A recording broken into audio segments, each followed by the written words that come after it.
ഏവർക്കും നമസ്കാരം. പുതിയൊരു വീഡിയോയിലേക്ക് ഏവർക്കും സ്വാഗതം. ഞാനിപ്പോ നമ്മളുടെ വീടിന്റെ വരാന്തയില് ചാരുകസേരയിൽ ഇരുന്നുകൊണ്ടാണ് കേട്ടോ ഇന്ന് നിങ്ങളോട് ചില കാര്യങ്ങളൊക്കെ സംസാരിക്കാൻ വന്നാണ്. നല്ല മഴയാണ് കേട്ടോ ഇവിടെ. ഇപ്പൊ മഴ പെയ്യും. ഞാനിപ്പോ ഒരു യാത്ര പോകാനായിട്ട് ഇങ്ങനെ റെഡി ആയിട്ടിരിക്കുകയാണ്. അപ്പോഴാണ് വലിയ പെരുമഴ ഇപ്പൊ എന്താണേലും വന്നത്. ഞാൻ പറയാൻ വന്ന കാര്യം എന്താ വെച്ചിട്ടുണ്ടെങ്കിൽ, നമ്മളുടെ ഒരു വണ്ടി ഉള്ളതിനെ കുറിച്ച് നിങ്ങൾക്കറിയാം അല്ലെ. നമ്മുടെ വണ്ടി എന്ന് പറഞ്ഞാൽ കാറ് നാനോയാണ്. കാറ് 2016 നാനോ വാങ്ങിച്ചത്. ആ 2016 മുതൽ നമ്മള് 16, 17, 18, 19 വരെയുള്ള 4 വർഷക്കാലം അതിനു മുൻപ് നമ്മൾ ഓരോ കാര്യങ്ങളൊക്കെ ചെയ്തത്. പക്ഷെ അത്രയും നാളുകൾ നമ്മളുടെ ജീവിതത്തിലെ കാര്യങ്ങൾ നടത്തിയിരുന്നതും നമ്മൾ ജീവിച്ചിരുന്നത് നമ്മളുടെ വരുമാനവും എല്ലാം സത്യം പറഞ്ഞാൽ ആ കാറിലൂടെയാണ് നമ്മൾ ചെയ്തിരുന്നത് അല്ലെ. അപ്പൊ അതുകൊണ്ട് തന്നെ ആ കാറ് ഞാൻ ആദ്യമായിട്ട് ജീവിതത്തിൽ വാങ്ങിച്ച ഒരു കാർ എന്ന് വേണമെങ്കിൽ പറയാം. അപ്പൊ അതുകൊണ്ട് തന്നെ ആ കാറ് എല്ലാരും പറഞ്ഞു ആ കാറ് ഡിസ്പോസ് ചെയ്യുന്നത് വേറൊരു കാറ് വാങ്ങിക്കുക അത് എന്നൊക്കെ പറഞ്ഞു. പക്ഷെ എനിക്ക് ആ കാറിനോട് എന്തോ ഒരു ഇഷ്ടവും ഒരു ഭയങ്കര ഒരു എന്താ പറയാ, അതിനൊരു സ്നേഹം ആ വണ്ടിയോടുള്ളതുകൊണ്ട് തന്നെ ഞാൻ ഒരിക്കലും ആ വണ്ടി കളയാൻ ഉദ്ദേശിച്ചിട്ടില്ലായിരുന്നു. അത് വീണ്ടും വീണ്ടും വീണ്ടും വർക്ക് ചെയ്യുന്നു. പിന്നെ മറ്റൊരു കാര്യം എന്താ വെച്ചിട്ടുണ്ടെങ്കിൽ, നാനോയ്ക്ക് നിങ്ങൾക്കറിയാം കൊടുത്ത വലിയ വിലയൊന്നും കിട്ടത്തില്ല, നമുക്ക് ഓടിക്കുക എന്നുള്ളതാണ് അതിന്റെ കാര്യം. എന്തായാലും നമ്മുടെ വണ്ടി അത്യാവശ്യം നല്ല കിലോമീറ്റർ ഒക്കെ ഓടിയ വണ്ടിയാണ് കേട്ടോ. ഏതാണ്ട് 1,80,000 കിലോമീറ്ററോളം ആ വണ്ടി ഓടിയിരുന്നു. ഓക്കെ, അപ്പൊ ഞാൻ പറഞ്ഞു വന്നത്, ആ വണ്ടിക്ക് വലിയ കംപ്ലൈൻസ് ഒന്നുമില്ല. ഇപ്പൊ നമ്മൾ ഈ നാനോ എന്ന് കേൾക്കുമ്പോൾ ആൾക്കാരെ സംബന്ധിച്ച് നാനോ അതിനൊരു കാറെന്ന് പോലും പലരും പറയാറില്ല, നാനോ എന്ന് ആൾക്കാർ പറയാറുള്ളൂ. ഓക്കെ, അത് കാറായിട്ട് പോലും പല ആൾക്കാരും കണക്കാക്കാറില്ല. പക്ഷെ നമ്മളുടെ കാറാണ് നമ്മുടെ സാധാരണ കുഞ്ഞൊരു ഫാമിലിനെ സംബന്ധിച്ച് ഒരു അടിപൊളി കാറ് തന്നെയാണ്. അല്ലെങ്കിൽ വളരെ കംഫർട്ടബിൾ ആയിട്ടുള്ള യാത്ര ചെയ്യാൻ പറ്റുന്ന ഒരു കാറാണ് നാനോ എന്നെ സംബന്ധിച്ച്. പിന്നെ ഞാൻ വലിയ ഹൈ കാറിലൊന്നും യാത്ര ചെയ്യാത്തത് കൊണ്ടും അല്ലെങ്കിൽ അങ്ങനെയുള്ള കാറുകൾ യൂസ് ചെയ്യാത്തത് കൊണ്ട് എന്റെ ജീവിതത്തിൽ ആദ്യത്തെ കാറ് നാനോ ആയതുകൊണ്ടും എനിക്ക് അതിനോട് വലിയൊരു സ്നേഹവും ഇഷ്ടമൊക്കെ ഉണ്ടായിരുന്നു. അപ്പൊ നമ്മുടെ കാറ് പലപ്പോഴും ചെറിയ കംപ്ലൈൻസുകളൊക്കെയാണ് വരാറുള്ളൂ എന്ന് ഞാൻ പറഞ്ഞു അല്ലേ. അപ്പൊ അങ്ങനെ വരുമ്പോഴെല്ലാം നമ്മൾ മൂവാറ്റുപുഴയിലുള്ള സർവീസ് സെന്ററിലാണ് ഈ കാറ് നമ്മൾ പലപ്പോഴും നമ്മൾ വർക്ക് ചെയ്തിരുന്നത്. സർവീസ് അത് ടാറ്റയുടെ തന്നെ ഓതറൈസ്ഡ് ഇതുണ്ടല്ലോ, സർവീസ് സെന്ററുകളുണ്ട്. അപ്പൊ ഒന്ന് വെങ്ങല്ലൂർ തൊടുപുഴയിൽ ഒരു ഷോറൂം ഉണ്ടായിരുന്നു. അത് കഴിഞ്ഞപ്പോഴത്തെ അത് നിർത്തിപ്പോയി. പിന്നെ അത് കഴിഞ്ഞ് മൂവാറ്റുപുഴയിൽ ഉണ്ട് ടാറ്റയുടെ ഒരെണ്ണം ഉണ്ട്. പിന്നെ മംഗളം എന്നും പറഞ്ഞുകൊണ്ട് പിന്നെ വീണ്ടും മൂവാറ്റുപുഴയിൽ വീണ്ടും ഒരെണ്ണം തുടങ്ങി. എന്നാലും അവിടെയാണ് നമ്മൾ കമ്പനി ഇതിൽ ചെയ്യുമ്പോൾ നമുക്ക് വലിയ കുഴപ്പങ്ങളൊന്നും ഇല്ലായിരുന്നു വണ്ടിയെ സംബന്ധിച്ച്. എന്തായാലും അങ്ങനെ വണ്ടി ഇരുന്ന് കഴിഞ്ഞപ്പോഴത്തേക്കും വീണ്ടും വണ്ടിക്ക് ഒന്ന് രണ്ട് ചെറിയ ചെറിയ ഇഷ്യൂസും പ്രശ്നങ്ങളൊക്കെ വന്നപ്പോഴത്തേക്കും ഞാൻ ആ വണ്ടി നമ്മളുടെ ഒരു ഫ്രണ്ട് പറഞ്ഞു, ഓക്കെ ഒരു കാര്യം ചെയ്യൂ, നമുക്ക് നമ്മുടെ അടുത്ത് തന്നെ ഒരു വർക്ക്ഷോപ്പ് ഉണ്ട്, അപ്പൊ അവിടെ കൊണ്ട് വണ്ടി കാണിക്കാം. അവിടെ ആണെങ്കിൽ കുറച്ചും കൂടെ എക്സ്പെൻസ് കുറവാണ്. പിന്നെ നമ്മുടെ ഓതറൈസ്ഡ് വർക്ക്ഷോപ്പിൽ കൊണ്ടുപോകുന്നേക്കാളും കുറച്ചും കൂടെ എളുപ്പത്തിൽ കാര്യങ്ങളൊക്കെ നടക്കും, നല്ലതാണെന്ന് പറഞ്ഞാൽ ഞാൻ അവിടെ കൊണ്ട് വണ്ടി എന്തായാലും കാണിച്ചു. അവിടെ കൊണ്ട് വണ്ടി കൊടുത്തു. ആദ്യമൊക്കെ എനിക്ക് വലിയ പ്രശ്നങ്ങളൊന്നും ഇല്ലായിരുന്നുള്ള കാര്യം പറയാലോ. ഒന്ന് രണ്ട് പ്രാവശ്യമൊക്കെ വണ്ടി അവിടെ അതും ഇതൊക്കെ ചെയ്തു. അങ്ങനെ വന്നു. കഴിഞ്ഞ ഇടയ്ക്ക് എന്തായാലും വണ്ടി എൻജിൻ കംപ്ലൈന്റ് ആയി വണ്ടിക്ക്. ഓക്കെ, എൻജിൻ കംപ്ലൈന്റ് വന്നിട്ട് അപ്പൊ നമ്മളെ എപ്പോഴും പിന്നെ ആ വർക്ക്ഷോപ്പിലാണ് ഞാൻ കാണിച്ചുകൊണ്ടിരിക്കുന്നത്. പിറവത്ത് തന്നെയുള്ള ഒരു വർക്ക്ഷോപ്പാണ്. അപ്പൊ എൻജിൻ കംപ്ലൈന്റ് വന്നതിന് ശേഷം ഞാൻ ആ വണ്ടി കൊണ്ട് ചെന്നു. അപ്പൊ വണ്ടിയുടെ എൻജിൻ പണിയണം എന്ന് പറഞ്ഞു, ഉള്ള കാര്യം പറയാലോ. അപ്പൊ നമ്മൾ വണ്ടിയുടെ എൻജിൻ പണിയണം എന്ന് പറഞ്ഞു. അപ്പൊ ഓക്കെ, ഞാൻ പറഞ്ഞു എന്നാ അല്ലാണ്ട് നമ്മൾ പിന്നെ എന്ത് ചെയ്യാൻ പറ്റും, വണ്ടിക്ക് വണ്ടി വേണമല്ലോ. ഇപ്പൊ നിങ്ങൾക്കറിയാം, അച്ഛന് പാടില്ല, അമ്മയ്ക്ക് പാടില്ല, എനിക്ക് രാവിലെയും വൈകുന്നേരം എനിക്ക് പോണം വന്നം. പിന്നെ നമ്മുടെ വഴി ഇങ്ങനെയാണ്, നമ്മുടെ യാത്രകളുടെ ബുദ്ധിമുട്ടുകൾ, ഇതിനൊക്കെ നമ്മൾ കുഞ്ഞു കുഞ്ഞു ദൂരങ്ങളാണ് നമുക്ക് യാത്ര ചെയ്യണമെങ്കിൽ പോലും നമുക്ക് വണ്ടി ഇല്ലാണ്ട് ഇവിടെ ഒരിക്കലും നമുക്ക് മുന്നോട്ട് പോകാൻ പറ്റാത്തൊരു സാഹചര്യമാണ് നമ്മളുടെ ഈ ഒരു സ്ഥലത്തെ സംബന്ധിച്ച്. അപ്പൊ അതുകൊണ്ട് ഞാൻ വണ്ടി വർക്ക്ഷോപ്പിൽ നിന്ന് അവരോട് പണിയാനായിട്ട് പറഞ്ഞു. അപ്പൊ അവരെന്തായാലും വണ്ടി പണിതു. 47,000-ഓളം രൂപ എനിക്ക് ആ ഒറ്റ പ്രാവശ്യം എഞ്ചിൻ പണിത് വന്നപ്പോഴത്തേക്ക് എനിക്കായി. അതിന് മുമ്പിൽ ഒരു പ്രാവശ്യം ഒരു 2 മാസം മുമ്പ് ഒരു 20,000 രൂപ അങ്ങനെയൊക്കെയുള്ള റേറ്റുകൾ ഈ വണ്ടിക്ക് ചെലവാകുന്നുണ്ട്. ശരിക്കും പറഞ്ഞാൽ ഞാനൊരു കുറച്ച് നാൾ കൊണ്ട് ആ വർക്ക്ഷോപ്പിൽ 1 ലക്ഷം രൂപയുടെ അടുത്ത് ഞാൻ എക്സ്പെൻസ് എനിക്ക് അടുത്ത് 1 ലക്ഷത്തിന് മുകളിലായിട്ടില്ല. അതിനോട് അടുത്ത് കൃത്യമായിട്ട് കണക്ക് ഞാൻ നോക്കുന്നില്ല. അത്രയും പൈസയോളം എനിക്ക് അവിടെ പല പ്രാവശ്യമായിട്ട് എനിക്കായി. എന്തായാലും വണ്ടിയുടെ എഞ്ചിൻ പണിത് തന്നു. ഈ വണ്ടി നമ്മൾ കൊണ്ടുവന്ന് ഓടിച്ചു. പിന്നെ കുറച്ച് നാളത്തേക്ക് ഞാൻ ഇവിടെ ഇല്ല. നിങ്ങൾക്കറിയാം, ഞാൻ മുംബൈക്കൊക്കെ പോയിരിക്കുകയായിരുന്നു. കുറച്ചുകൂടെ മുംബൈയിലൊക്കെയാണ്. അപ്പൊ വണ്ടി എടുക്കുന്നില്ല. അപ്പോഴും നമ്മൾ ഈ വണ്ടി ഓടിക്കുന്നത് എങ്ങനെയാണ്, ഞാൻ ഇവിടുന്ന് മാക്സിമം ഒരു 7 കിലോമീറ്റർ 8 കിലോമീറ്റർ യാത്ര അങ്ങോട്ട് അപ്പ് ആൻഡ് ഡൗൺ, അത്രയാണ് ഈ വണ്ടി റെഗുലർ പിന്നെ ഓടിക്കുന്നത്. പണ്ട് നമ്മൾ ഈ വണ്ടി നന്നായിട്ട് ഓടിക്കും. നമുക്ക് സപ്ലൈയും കാര്യങ്ങളൊക്കെ ഉള്ള സമയത്ത് ഫുൾ ടൈം ഈ വണ്ടിയിലായിരുന്നു. രാവിലെ മുതൽ വൈകുന്നേരം വരെ വണ്ടി ഓടിക്കുമ്പോഴും വണ്ടിക്ക് പ്രശ്നമൊന്നുമില്ലായിരുന്നു.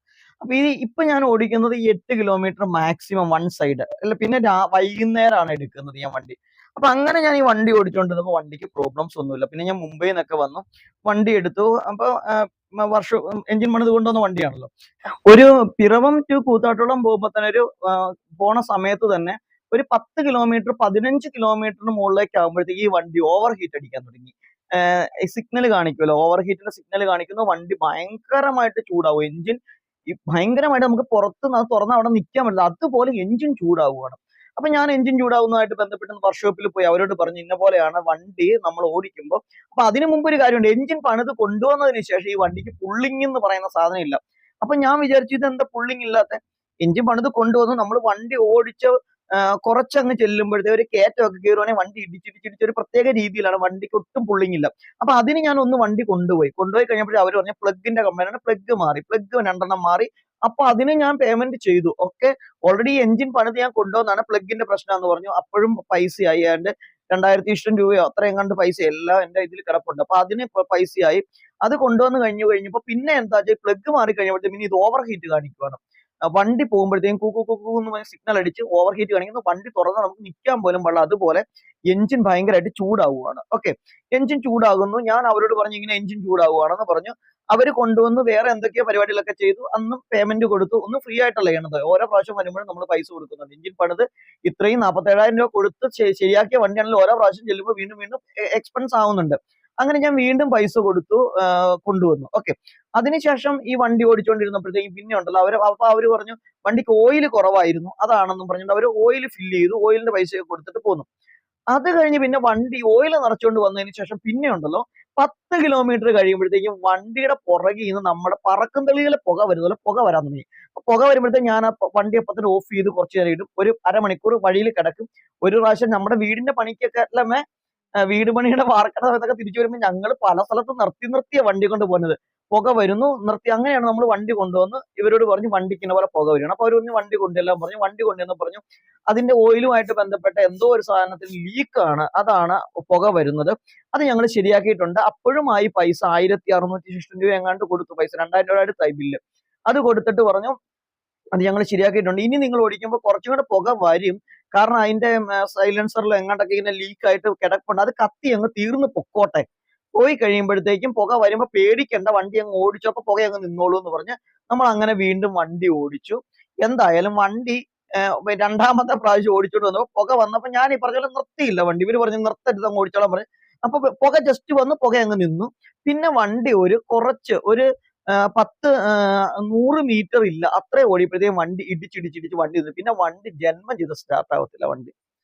അങ്ങനെ ഇപ്പൊ ജസ്റ്റ് എന്താണേലും ഞാൻ വണ്ടി ഒന്നും ചെയ്യാൻ പറ്റത്തില്ല. അവരോട് പറഞ്ഞ അവര് വന്ന് വണ്ടി എടുത്തോണ്ട് പോയിട്ടുണ്ട്. എടുത്തോണ്ട് പോയപ്പോ അവരിപ്പൊ പറയുന്നുണ്ട്, ഓക്കെ ഞങ്ങള് ഇത് എഞ്ചിൻ പണിതവരെ വിളിച്ച് ഞങ്ങള് പറയാം, അവരോട് വന്നിട്ട് ചെയ്യാൻ പറയാന്ന് പറയുന്നുണ്ട്.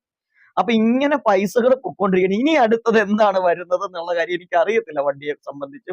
എന്തായാലും എഞ്ചിൻ പണിത് എന്തോരം വണ്ടികൾ നമ്മൾ കണ്ടിട്ടുണ്ട്. വണ്ടികൾക്കൊന്നും അങ്ങനെ കംപ്ലൈന്റ്സ് ഒന്നും വരാറില്ല. എഞ്ചിൻ ഒക്കെ പണിത് കഴിഞ്ഞ ഒരു മിനിമം ഗ്യാരണ്ടി ഒക്കെ നമുക്ക് കിട്ടാറുണ്ട്. ഓക്കെ, ശരിയല്ലേ? അപ്പൊ എന്താണെങ്കിലും ഒരു ഫേമസ് വർക്ക്ഷോപ്പിൽ ചെയ്തൊരു കാര്യമാണ് ഇതെന്താണേലും.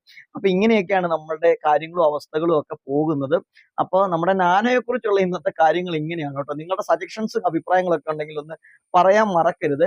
എന്തായാലും പുതിയ വണ്ടി എടുക്കണം എന്നൊക്കെ ആഗ്രഹിക്കുന്നുണ്ടെങ്കിലും നമ്മുടെ സാമ്പത്തികം വീട് പണിയൊക്കെ ആയതുകൊണ്ട് നമുക്ക് അതിനും നിർവാഹം ഇല്ലാത്ത അവസ്ഥയാണ്. അപ്പൊ എന്ത് ചെയ്യുമെന്ന് അറിയാൻ പാടില്ലാത്ത ഒരു എന്താ പറയാ, എന്നാ പറയാ, ആ എന്ത് ചെയ്യുമെന്ന് അറിയാൻ പാടില്ലാത്ത രീതി കണ്ണു തള്ളി മുകളിലേക്ക് നോക്കി എന്നമേ പുറത്തിറങ്ങാൻ പറ്റാത്ത രീതിയിൽ ഇപ്പൊ അമ്മയ്ക്കും അച്ഛനൊക്കെ പെട്ടെന്ന് ഒരു അസുഖം വന്നു കഴിഞ്ഞിട്ടുണ്ടെങ്കിൽ എന്തെങ്കിലും കാര്യത്തിനൊന്ന് പുറത്ത് പോകണമെങ്കിൽ ഒന്നും പോകാൻ പറ്റത്തില്ല. ഒരു സാധനം വാങ്ങിക്കണമെങ്കിൽ പോലും നമ്മൾ താമസിക്കുന്ന സ്ഥലങ്ങൾ നിങ്ങളുടെ റൂറൽ ഏരിയയാണ്, അവിടുന്ന് എപ്പോഴും വണ്ടിയൊന്നുമില്ല.